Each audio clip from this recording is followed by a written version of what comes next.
For 4 years, from 2004 to 2008, I stood here with my mop and I watched Fordham Basketball destroy St. Bonaventure. Now, 6 years, it's been flip-flop. The Bonnies have been able to beat the Rams every single time here.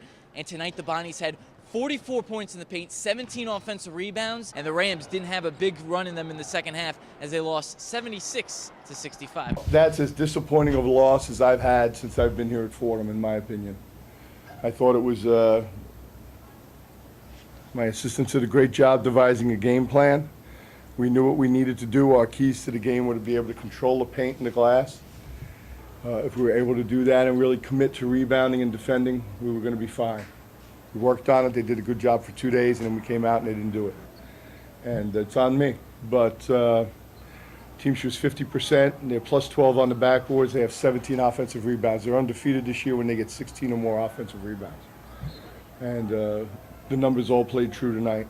So, you know, we had guys looking like they were playing in quicksand. Defensively, they weren't moving their feet. They had 44 points in the paint. A good number on offensive rebounds, but also a good number on just layoffs after guys penetrated, or in a couple cases, guys just getting all the way to the rim. So this one's going to stick for a while, with me anyway. And this defense has not been effective for the Rams. Tonight, St. Bonaventure shot 49% from the field on 61 opportunities. The players need to work together and find a way to get stops in order to win games.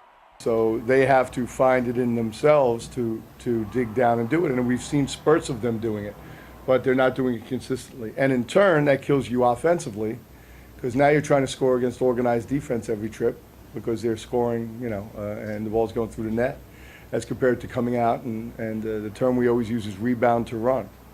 But our big guys aren't going and getting the ball off the glass, and very often it's not their fault. They're the only one.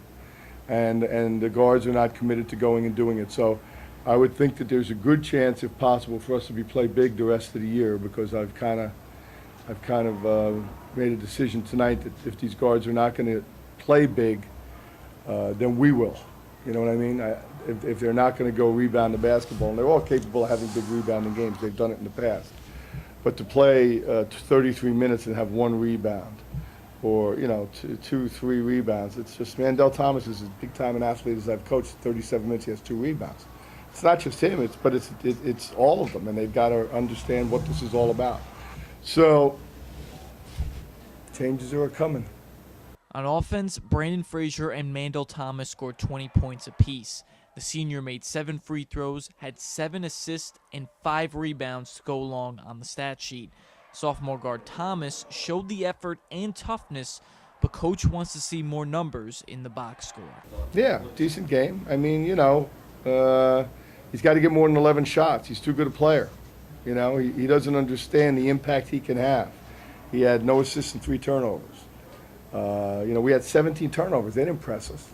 And we were averaging 11 turnovers a game for a while, so for a long time. So that was one of the things that was keeping us in games. Freshman guard John Sevier had another rough night shooting. He finished with 13 points and 6 assists, but had 4 fouls, 4 turnovers, and seemed a little out of control.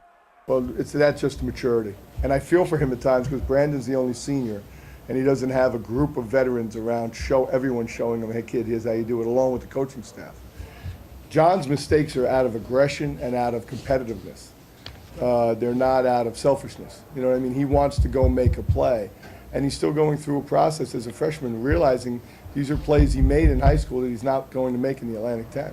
Getting to the rim, you know, you got to really pick and choose when you can get to the rim if you're 6 feet tall. The rotation in the front court has been changing all season long. Ryan Canty had 9 rebounds, 4 of them offensive. Ryan Rooms had 5 points. But to get solid production from both in the same game has been hard to come by. There's spurts, you know, that's the problem. You know, we have a night where Canty gives us decent minutes and has 9 rebounds, and then other nights when he doesn't and Rooms does. You know, I'm still waiting for the night where we haven't had a game yet where our starting 5 has all played their A game, maybe with the exception of like Manhattan, and that was Thanksgiving, man. It was a while back. So, I mean, we're looking for that more consistent effort from multiple people. Throughout tonight's game, players had their heads down after bad plays, confidence hasn't been in player shots, and energy turns on and off like a light switch. When this team plays poorly, it sticks in their mind. It's also the residue of losing, you know. There's been a long history here since we've been here, obviously, and then prior to us being here. So it really is an interesting concept. As a coach, you're trying to break that, and I constantly tell them, next play, forget that, next play. And that's what good players do. And then you worry about the mistakes you made at the end of the night. It seems like they carry that burden. They are trying. You know, they're good kids and they're trying to make plays, but they're not just getting, they're not getting it done. And, you know, a team comes into your building and plays harder than you, and that's what Bonnie's did tonight. Finally, I don't know what's worse, this moment in the final seconds of the game or this comment after the game. You decide. It all starts with defense, guys. If you can't contain the basketball, you might as well just get on the bus.